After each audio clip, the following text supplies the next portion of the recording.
पूज्य बापूजी के बिना हिंदू राष्ट्र होने की कल्पना मात्र कर सकते हैं, उसको मूर्त रूप कतई नहीं दे सकते, ये मेरा पूर्ण विश्वास है। भारतीय इतिहास आगे आने वाले समय में जो लिखा जाएगा, उस भारतीय न्याय विभाग की सबसे बड़ी भूल होगी बापूजी को सजा देना।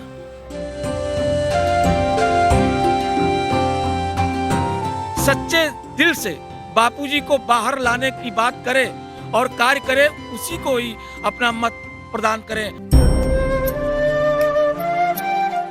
समस्त वसुंधरा में पूज्य बापूजी द्वारा स्थापित जो आश्रम है, उन कई आश्रमों में मैंने जाकर देखा है, जो आध्यात्मिक ओरा बापूजी के आश्रमों में मिलती है, वसुंधरा के किसी भी आश्रम में मिलना असंभव है, संभव ही नहीं असंभव है।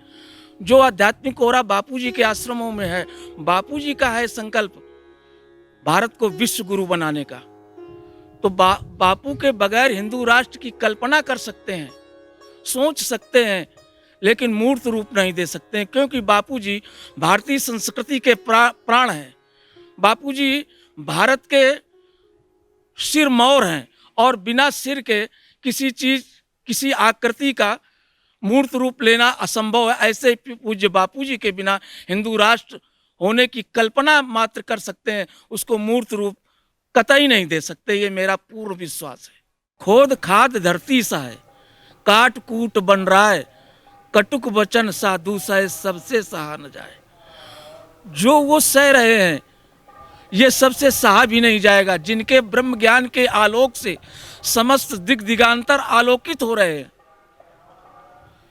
सूर्य को कुछ व्याप्ता नहीं है। हमें आपको लगता है कि उनके साथ ऐसा हो रहा है, वो जेल में पड़े हैं, वस्तुतः जेल में हम पड़े हैं। उनके वहां जाने से हम जन्म मरण रूपी जेल से नहीं छूट पा रहे हैं। अगर वो बाहर होते तो जाने कितने जीवों को जन्म मरण रूपी जेल से वो मुक्त करवा सकते थे अभी तक, और करते आए हैं और करते रहेंगे। तो पूज्य बापूजी जो सह रहे हैं, तो वो उन्हीं की भाषा में मैं कहता हूँ, वो स्वयं कहते हैं कि इल्जाम लगाने वालों ने इल्जाम लगाए लाख, मगर तेरी सौगात समझ करके हम सर पे उठाए जाते हैं। भारतीय इतिहास आगे आने वाले समय में जो लिखा जाएगा, उस भारतीय न्याय विभाग की सबसे बड़ी भूल होगी बापूजी को सजा देना। न्याय विभाग की सबसे बड़ी भूल होगी बापूजी को सजा देना, क्योंकि बिना हाथ पैर के ही, बिना किसी सबूत के ही उनको सजा सुना देना, ये ईसाइयत के इशारे पर किया गया है। क्योंकि बापूजी के द्वारा भारतीय संस्कृति का इतना उत्थान किया जा रहा था, जिससे अन्य संप्रदाय गौड़ होते जा रहे थे। भारतवर्ष में जितनी भी राजनीतिक पार्टियां हैं, या भारतवर्ष में प्रांतीय या राष्ट्रीय सरकार हैं, वो अभी तक बापूजी का केवल अपने को सत्तासीन करने में ही प्रयोग किया है। कभी बापूजी की पीड़ा को अनुभव नहीं किया इन्होंने। इसलिए मैं अब तक जितनी राजनीतिक पार्टियां या राजनीतिक दल या राजनीतिक व्यक्तियों ने बापूजी के विषय में कहा है, वो केवल अपने को चमकाने के लिए ही कहा है। उनसे बापूजी या बापूजी के आश्रम या साधकों से की पीड़ा से कोई सरोकार नहीं रहा है। इसलिए मैं समस्त भारतवर्ष में बापूजी के कई करोड़ साधक शिष्य हैं, और भारतवर्ष के साधकों में इतनी ताकत है कि वो राजनीतिक स्थिति को उलट पलट करने का सामर्थ्य रखते हैं। वो उनका वोट बैंक है। वो अपने मत के द्वारा भारतवर्ष की दिशा को मोड़ सकते हैं। तो अब तक जो हुआ तो हुआ, लेकिन आगे मैं आगाह करता हूँ, भाई बहनों से मैं हाथ जोड़कर प्रार्थना करता हूँ कि अब आगे जो सच्चे दिल से बापूजी को बाहर लाने की बात करे और कार्य करे, उसी को ही अपना मत प्रदान करें। आने वाले समय में जिन प्रांतीय या राष्ट्रीय सरकारों का चुनाव हो, उसमें उन्हीं लोगों का समर्थन करें जो पूज्य श्री बापूजी को हमारे बीच में लाने का अथक प्रयास करें। अन्यथा ऐसे लोगों को से अपनी दूरी बना लें। अत्याचारी के चरणों में झुक जाना भारी हिंसा है, पापी का शीश कुचल देना जी हिंसा नहीं अहिंसा है। अहिंसा शब्द का व्यापक रूप में अर्थ यही है।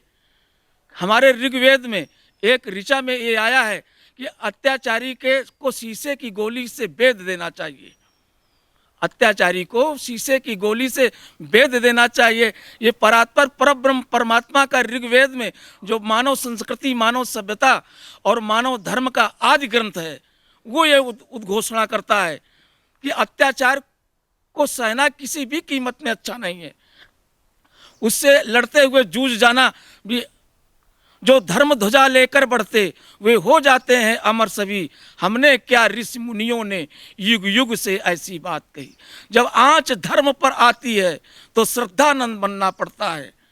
करुणा भी इतनी पाली है कि संगीने तक झुक जाती है। इसलिए सभी संतों को अब कमर कस के अपने ओज, तेज, बल, तप, त्याग का समूचा बल अब मानव संस्कृति की रक्षा और भारतीय संस्कृति और सनातन धर्म के उद्धार और उत्थान के लिए लगा देना चाहिए। मेरा तो यही मानना है। जो संतों की निंदा में हाथ बटाते हैं वो अगला जन्म उल्लू का पाते हैं। भले हम कहें कि सूर्य नहीं है, सूर्य तो प्रकाशित है ही है, हमारे आंखों में दोष है जो हमको सूर्य नहीं दिखाई देता है। वो तो परात्पर परब्रह्म परमात्मा का अवतार है, कल पावना अवतार है पूज्य बापू जी।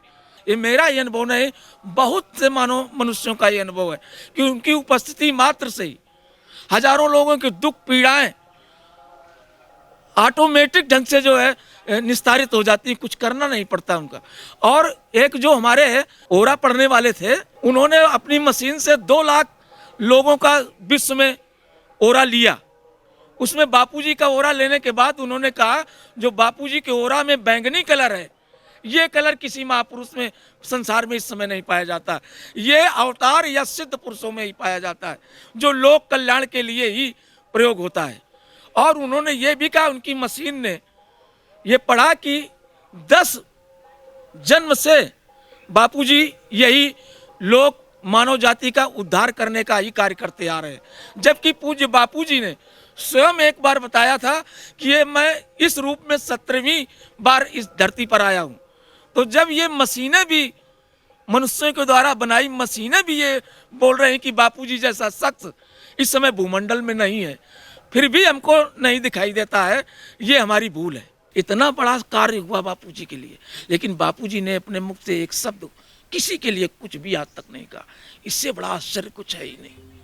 संसार में अन्य महात्माओं संतों के साथ होता है तो वो लोग जाने कितना जो है वक्तव्य देते हैं उसके खिलाफ, लेकिन बापूजी ने आज तक एक शब्द नहीं कहा। अब इससे बड़ा आश्चर्य और क्या हो सकता है।